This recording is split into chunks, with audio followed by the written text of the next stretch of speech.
World News in 5. Right now. News and developments making headlines around the world in 5 minutes. World News in 5. Here on Radyo Pilipinas World Service.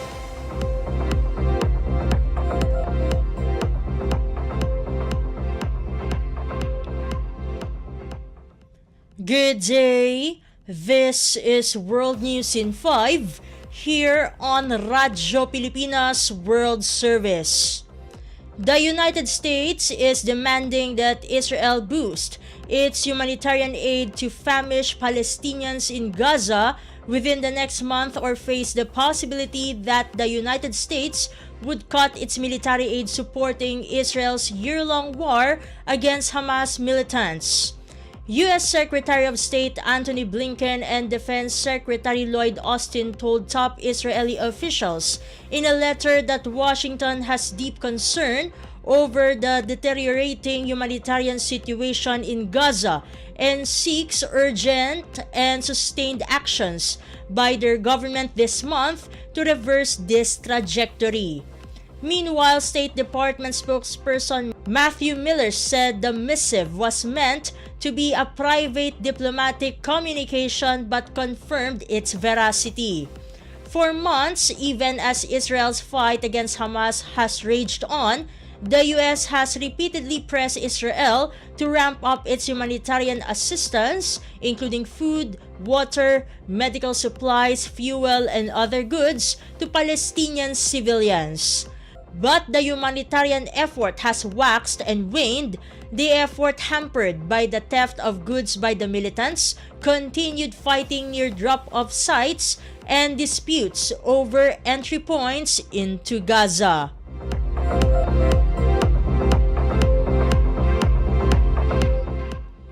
In other news overseas, leaders of the Shanghai Cooperation Organization of Eurasian countries gathered in Pakistan on Tuesday for an annual 2-day meeting to discuss ways to enhance regional security, stability, and development cooperation.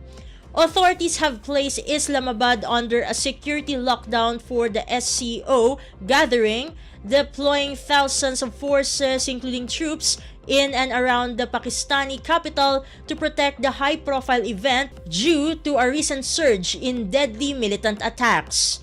China and Russia established the SCO in 2001 as a way to counterbalance Western alliances in the areas of security, politics, and economics. Other members of the 10-state alliance are Belarus, Kazakhstan, Kyrgyzstan, Tajikistan, Uzbekistan, Pakistan, India, and Iran. Officials said that Chinese Premier Li Qiang and Russian Prime Minister Mikhail Mishustin are among several heads of government who will attend the meeting, which will be presided over by Pakistani Prime Minister Shehbaz Sharif, the organization's current chair.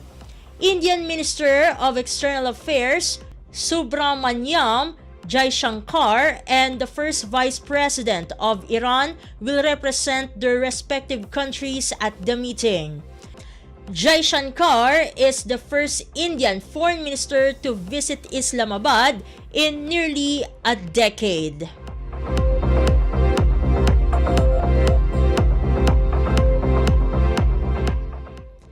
And news from the Philippine Foreign Service Post. The Philippines, led by Department of Information and Communications Technology or DICT Secretary Ivan John E. Uy, attends the opening of the 9th Singapore International Cyber Week or SICW, taking place from the 15th to the 17th of October 2024 at the Sands Expo and Convention Center. Secretary Uy delivered the opening remarks and served as a panelist for the SICW High-Level Plenary Panel 2, Regulating the Tech Industry Too Little Too Late. He was joined by Mr. Jitin Prasada, India's Minister of State in the Ministry of Commerce and Industry and Electronics and Information Technology, Mr. Artur Lyukmanov, Russian Director of the Department of International Information Security, Ministry of Foreign Affairs, and Special Representative of the President of the Russian Federation for International Cooperation in the field of international information security, and Dr. Karmit Yadid, the Vice Total Founder and Chief Executive Officer.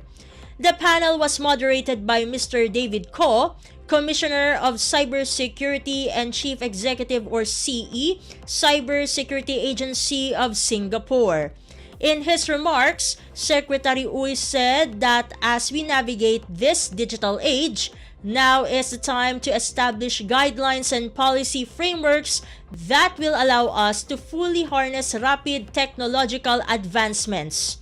The SICW, organized annually by the Cybersecurity Agency of Singapore or SCA, is Asia Pacific's most established cybersecurity event.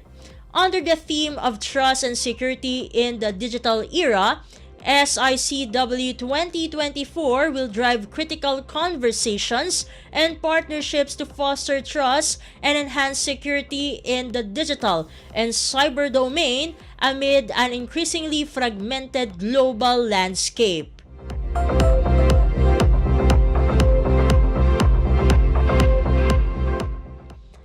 And that concludes today's edition of World News in 5. For Radyo Pilipinas World Service, this has been Steph Vicente.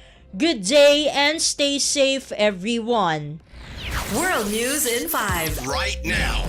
News and developments making headlines around the world in 5 minutes. World News in 5. Here on Radyo Pilipinas World Service.